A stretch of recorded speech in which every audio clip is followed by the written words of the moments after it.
24 साल की एमबीए छात्रा बबीता पांडे अपने दोस्तों के साथ पहाड़ों की सैर पर निकली थी, लेकिन 11,000 फीट की ऊंचाई पर पहुंचने के बाद अचानक रहस्यमय तरीके से लापता हो गई। बबीता आखिरी बार एक सीसीटीवी फुटेज में नजर आई थी, जहां वो काले कपड़ों में फोन पर बात करती हुई दिखाई दे रही थी। इसके बाद उनका कोई सुराग नहीं मिला। बबीता की तलाशने के लिए पुलिस, आईटीबीपी, एसडीआरएफ, एनडीआरएफ और आर्मी की टीमें इलाके का चप्पा चप्पा खंगाल रही हैं।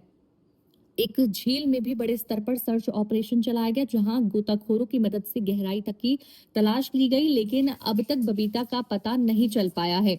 इस मामले में बबीता के साथ गए 2 युवकों से भी पूछताछ की गई और उनके खिलाफ किडनैपिंग की धारा लगाए जाने की बात भी सामने आई, लेकिन सबसे बड़ा सवाल अभी भी यही है कि आखिर बबीता गई कहां? क्या वो पहाड़ से नीचे गिर गई, झील में चली गई, या फिर किसी ने उनका अपहरण किया?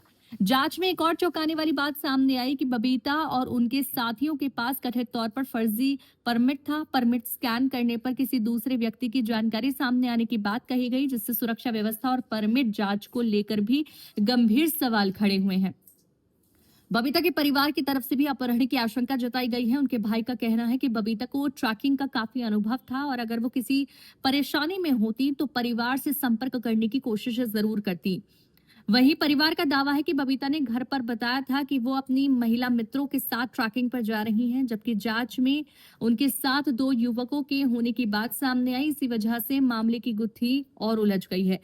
अब पुलिस के सामने आए कई सवाल हैं। क्या बबीता वास्तव में झील में गिरी थी? क्या उनके साथ कोई हादसा हुआ? क्या किसी तीसरे शख्स की इस पूरे मामले में भूमिका है, या फिर बबीता अपनी मर्जी से कहीं चली गई है? फिलहाल इन सवालों का कोई पुख्ता जवाब नहीं है। परिवार लगातार बेटी की तलाश में जुटा है और सुरक्षा बल भी हर संभावित जगह पर जांच कर रहे हैं, सर्च ऑपरेशन चला रहे हैं।